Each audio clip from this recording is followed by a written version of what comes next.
Hello everyone, welcome back to my channel. Before starting the video, please subscribe and keep watching for more details videos. ESPN finally backs Caitlin Clark with bold WNBA label for Indiana Fever star. A 21% spike. That's the viewership jump the WNBA just pulled this year, even without Caitlin Clark even on the floor. Wild, right? But we also know that no one drives those numbers like CC. Because the moment she sat out 5 games initially, the numbers also said that the viewership plunged by 55%. The moment she returned, 2.8 million tuned in. That's the kind of pull you can't fake. And yet, for months, fans have felt it that ESPN has been tiptoeing around the Clark effect. Not fully embracing it. But is that finally changing? This whole Caitlin Clark versus ESPN situation has been simmering for a while now.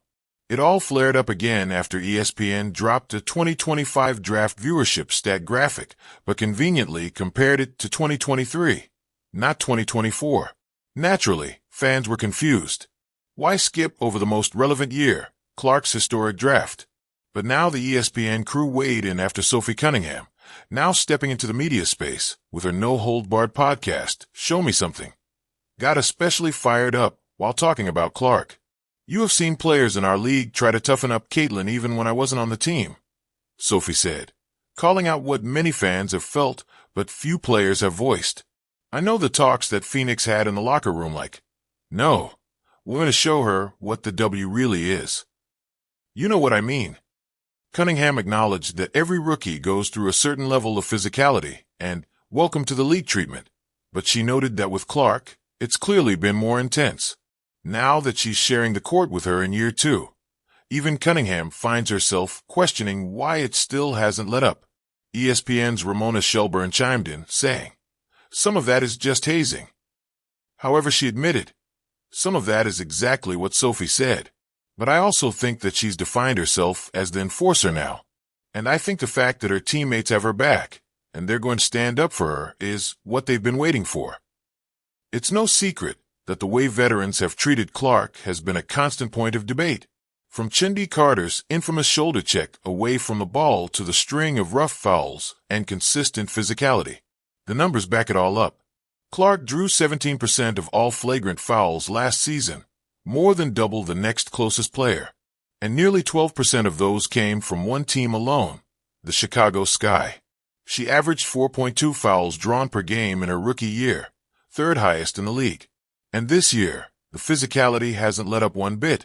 Even so, things are different as CC has returned for year 2 stronger than she was last year. Also now, Clark's not alone. Cunningham built a bit of an enforcer rep herself, especially after her run-in with Connecticut's J.C. Sheldon. After Sheldon pushed Clark to the ground, Sophie clapped back with a hard foul of her own in the final minute, grabbing Sheldon's head mid-layup. Both were ejected, but the message was loud and clear. And off the court, Cunningham's just as vocal. And at least for now, even ESPN seems to be inching toward that reality. As for Caitlin's return to the court, there's still no timetable. Caitlin Clark's return remains uncertain as Fever adjusts. Caitlin Clark is probably facing the toughest stretch of her young career. The Indiana Fever star has missed more than half of the season so far, plagued by a series of injuries that just won't let up. First, it was a left quad strain that sidelined her for 3 weeks. Then came a left groin issue, keeping her out for another 2. And now, a right groin injury has added to the list, with no clear timetable for her return. Clark's numbers are still solid, 16.5 points, 5 rebounds, and 8.8 assists per game, but her shooting efficiency has taken a major hit. She's just 2 of 35 on three-pointers in road games this season and shot a rough 7 of 49 in her last 7 games before the most recent setback. Safe to say, the injuries have been a massive roadblock for the 22-year-old guard. The Fever issued a statement last week confirming that Clark had undergone further medical evaluations, which thankfully showed no additional injuries or damage. Still, the concern isn't going away. Clark's already missed 13 of the team's 26 games this year, and with 18 still left in the regular season, there's no telling how soon she'll be back in her absence. The Indiana Fever have been holding steady, sitting at 14-12 and very much in the playoff mix. Aaliyah Boston has stepped up big time, posting 3 consecutive double-doubles, and veteran Kelsey Mitchell has taken over much of the scoring load. The team's adjustments have been noticeable and necessary. Boston, speaking on the Post Moves podcast with WNBA legend Candace Parker, laid it out clearly. "I think when you have Caitlin on the floor, everything is automatically spaced," she said. "When she's not on the floor, defenses can shrink the court a little bit."